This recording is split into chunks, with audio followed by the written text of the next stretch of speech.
The voice of sharing Durian ASEAN.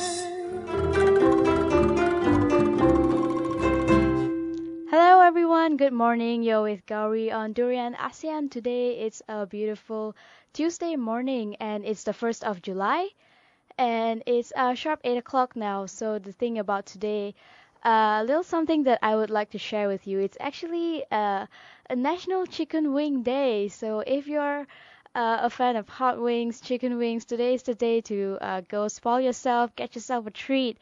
Uh, and yeah, I'm one of those people who love chicken wings, and it's one of my favorite things in the world. And just a little interesting fact about chicken wings. Uh, about 27 billion of them were eaten just in 2013, and 1.23 billion wings consumed during the Super Bowl weekend alone. And that's over 100 million pounds of wings. And of course, you can always go and like our Facebook page for all the information on our show. You can follow us on Twitter, and you can also listen to us on the TuneIn app. So let's move on to our discussion for the news this morning. We're starting with a news from Malaysia about, of course, the reason El Nino, uh, which is a major climate change in Malaysia. And just to give you a little definition, El Nino is an irregularly occurring and complex series of climatic changes affecting the equatorial Pacific region beyond every few years and characterized by the appearance of unusually warm, nutrient-poor water off northern Peru and Ecuador, typically late in December. And the effects of El Nino include reversal of wind patterns across the Pacific, drought in Australasia, and unseasonal heavy rain in South America. So, as you guys are probably aware, El Nino will be hitting Malaysia soon, and our government have been coming up with various plans and also various statements about the El Nino phenomenon, telling us that there will be uh, water rationing. Water rationing is another, what do I say, a controversial issue in Malaysia because the water cut is something that we've probably all gotten used to, although it's not entirely ideal or favorable. Of course, who likes storing water and using that one to shower in the morning? It's a lot easier to have your own access to your private shower. But this is something that's inevitable, and uh, the headline reads actually contingency plans in place for Malaysia as it braces for El Nino, and a special government task force has been put into action to come up with a contingency plan to tackle the El Nino phenomenon.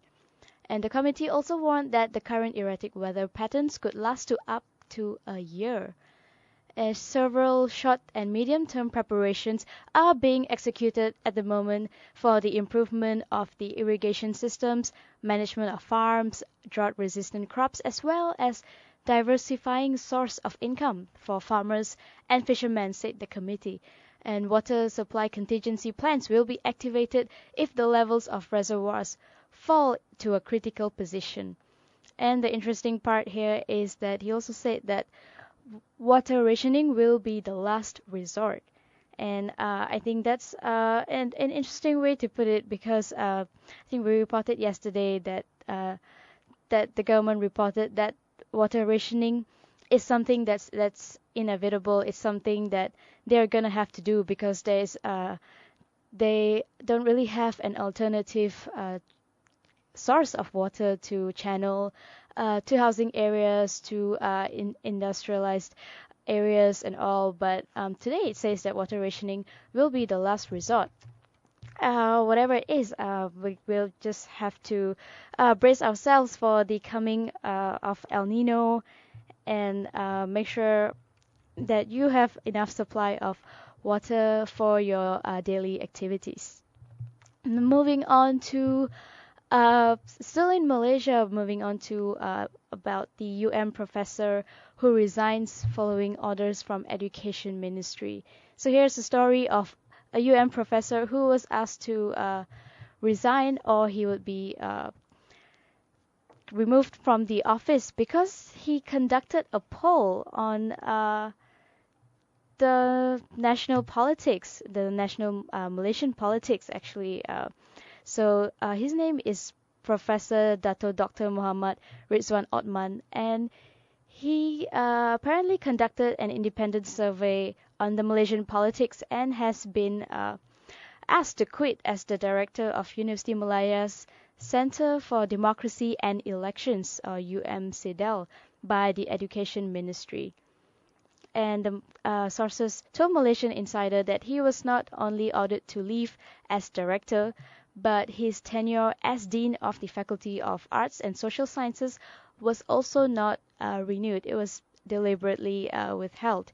And in though the deans are elected by the academic staff, and it seems that most of his colleagues were actually okay with him still being in the faculty, still being a professor, and they actually gave a green light to extend his contract, but I guess the university's management received orders from a higher up to not renew his tenure, and therefore he is being forced to leave the university.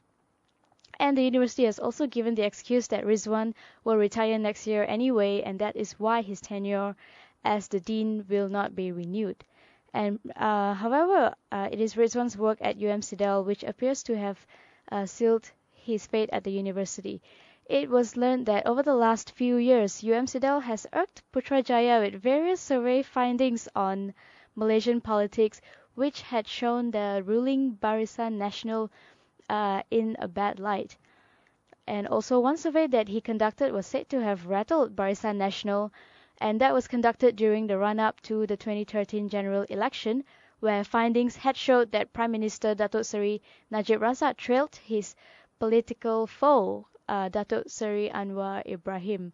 And according to that survey, it seems that 43% of respondents believed that Anwar was more qualified to be a prime minister, and that is just off by 7 percentage points of people who think that it's Najib who should be a prime minister. But Najib rubbished the findings, and many BN supporters, of course, questioned the methodology used as well. And I think this is something that is of course a tragedy. We're always encouraging, putting a lot of emphasis on education and focusing on how education is so important to shape the younger generation, to improve the quality of the country, to improve the productivity of the nation as a whole. But and then when someone tries to practice that, and they're actually being punished in such a severe manner, I think. And I guess it's also a question of the intellectual freedom itself. It's a professor conducting a survey and a poll about Malaysian politics, and that's probably his interest, his area of research. He probably just wants to know. Well, he probably has his own reasons. He just wants to know what people think about the current government, what people think about the current BN administration, and it's just a survey. And I don't think there's anything that is so taboo about this survey that he has to be removed from the office, and that it even has to rattle BN. I mean, if BN thinks that you're doing a great job, and then some survey conducted by some professor in the university should not bother them at all. Moving on to Myanmar now. The headline reads, Army TNLA failed to hold talks to curb fighting. And more than 70 skirmishes have occurred between Myanmar Army, or the Tatmadaw, and the Taung National Liberation Army, the TNLA, since the start of this year. The ethnic rebel group based in the northern Shan state has not yet agreed to a ceasefire within the government, and encounters with the Tatmadaw often lead to skirmishes and fighting. And there are always complaints about an army offensive. These days, no fighting has occurred in the region. I don't know about other clashes that happened before, said an army officer who refused to be named. So I think we discussed a little bit about Myanmar yesterday too, about their upcoming elections in 2015, which is scheduled to be somewhere in October or November or sometime later that year, as opposed to the beginning of the year. And the army in Myanmar actually hold a lot of power, and they even take up 25 seats in the parliamentary house. And to go for a reform, I read a lot of articles that said that it's great that Myanmar is going for a reform, but at the same time we should not get our hopes up too high because the military is very powerful in Myanmar, and it may not be it cannot be a complete transformation and hate for democracy right away. The elections, uh, there could be two outcomes, according to Professor Marco Bunte, where he said it's either that they rig the elections and the military stay in power, or the elections go on and there is a reform, and the military will just they'll still be in power, but more of a more controlled power, and they'll probably be just like the guardians of the safekeepers of Myanmar.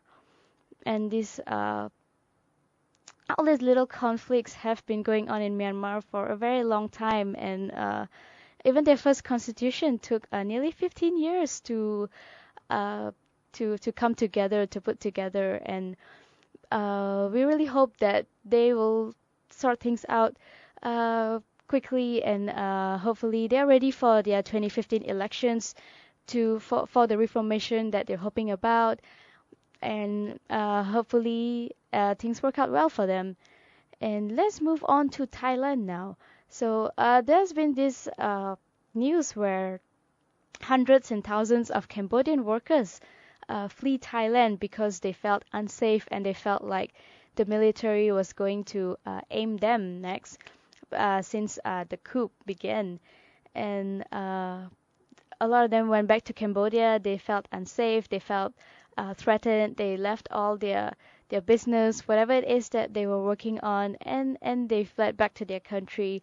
Although there was no official news that the migrant workers are in trouble, it was just a passing rumor, but that really got to them, and they ran away fearing for their lives. So what Thailand has done now is they have opened up a service center for migrant workers. And Thailand's National Council for Peace and Order, the NCPO, has opened a service center to regulate the foreign labor market. It aims to make it easier for immigrants to get legal permits to work in Thailand, and the NCPO also hopes to stop trafficking and extortion of foreign workers who end up working illegally in Thailand.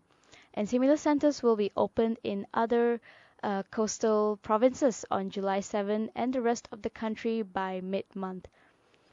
And the army chief, of course, Prayuth Chan-o-cha, said human trafficking has become a big problem in this area.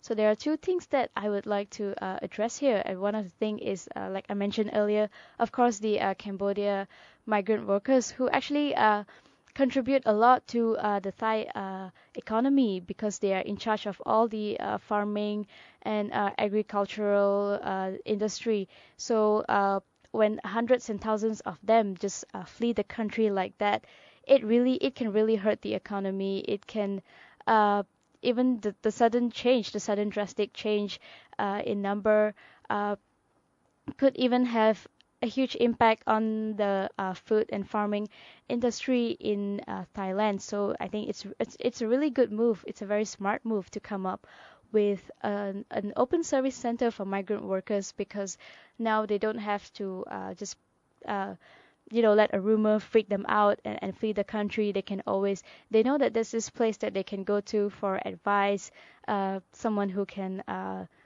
someone they can talk to. So they probably feel a lot safer. And I don't know if they will actually consider going back to Thailand now that they have fled back to their country. But if they still want their jobs back, I think this is definitely a safer way for them to do so, to go to these service centers and to probably get back their permits and start working again. And another thing is, of course, about human trafficking. Recently, Malaysia and also Thailand has dropped to tier 3 in terms of that we lack efforts in curbing human trafficking. And Malaysians and the Thai people were, of course, not happy about that result. And they had a protest, but the truth remains that Thailand and Malaysia is becoming like a hub for human trafficking, and it's the one-stop center for a lot of traffickers who wants to go to because it's so strategically located between the east and the west. It's right in the middle, and it's very convenient for people to stop by, whether they're going to say China, Philippines, or Singapore, or even to go to the west, to go to Dubai, to go to Qatar, to go to Europe.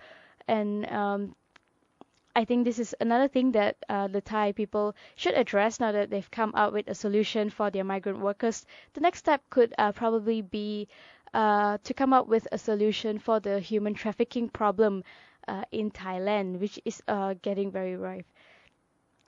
So moving on to Brazil, where we're talking about the rate of deforestation. And this is another, of course, alarming issue in the entire world, not just in Southeast Asia or or in Europe or in America. It's all over the world, and it seems that the rate of deforestation in Indonesia is the worst, and it even overtakes Brazil, that has a bad reputation in terms of deforestation. And it seems that Indonesia has lost close to 800,000 hectares of forest in 2012 alone, compared to 400,000 hectares in Brazil, despite its forest being a quarter the size of the Amazon rainforest. And the UN officials figures have maintained that the country with the third biggest stretch of tropical forest after the Amazon and the Congo was losing about 300,000 acres of all of its forest a year between 2000 and 2005, and also increasing annually from 2006 to 2010. In 2012, though, Indonesia lost close to 800,000, as I said earlier, of its primary forest, and this is the most lost by any country.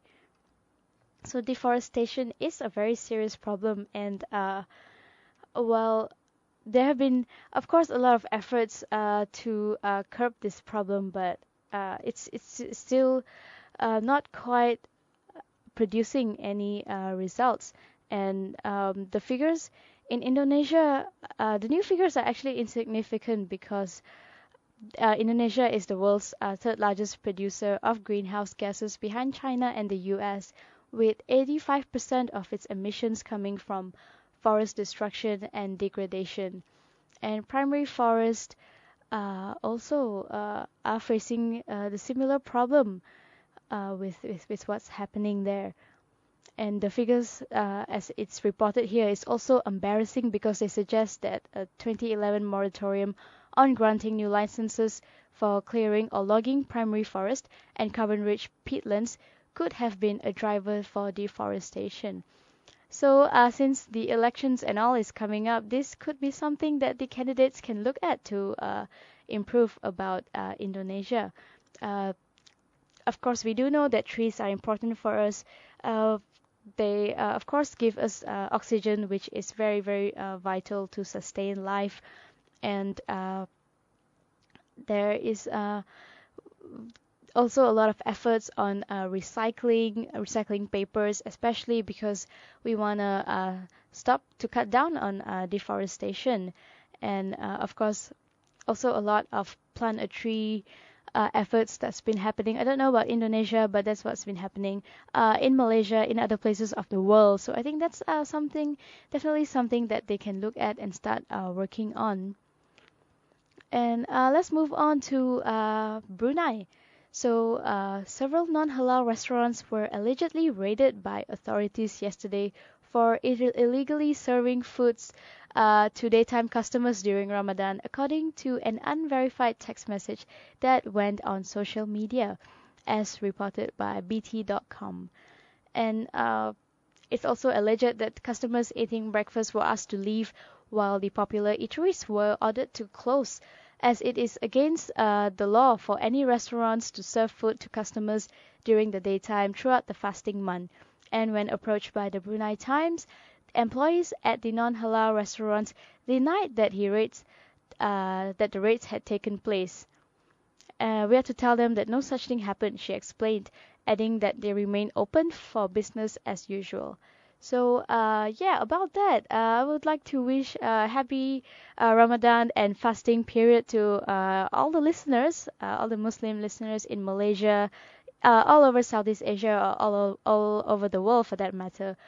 And so regarding this issue, it's not only something that happens in Brunei, it's also something that happens very frequently in Malaysia, where raids are carried out, and uh, how it is against the law to serve food to Muslims during the daytime when it's still the fasting period, and the the rounds are carried out actually by the Islamic department to make sure that no one is actually consuming any food when they are supposed to be fasting. Uh, but then again, it goes back to the individual themselves, whether they choose to fast or not. It's not something that you can force them to do. It's something that they decide by themselves, something that they do when they feel like they really want to do it, because it's something personal, something that stems from religion. So, but I think probably it is better to fast. Of course, it's good for your body in a lot of ways when you get to detox, and also a lot of articles I read said that it makes your body a lot lighter, and it actually make you less lazy in a way as well. So yeah, so and it's only for a month. So yeah, again, happy fasting to everybody in Malaysia. And I think that's all the time that I have for the news this morning. Of course, don't forget to follow us on Twitter, like us on our Facebook page, and also you can listen to us on our TuneIn app on your smartphone. And we also have a YouTube channel where we upload 2 new videos every day from Monday to Friday. So you can always go to YouTube and subscribe to Durian ASEAN. And also, of course, log on to our website, www.durianasean.com, for all the latest news on our topics, guest speakers. So we'll be back in a bit at 8:35 for our Blast from the Grassroots session. Uh, and of course, moving on to our ABC dialogue. So saying goodbye for now.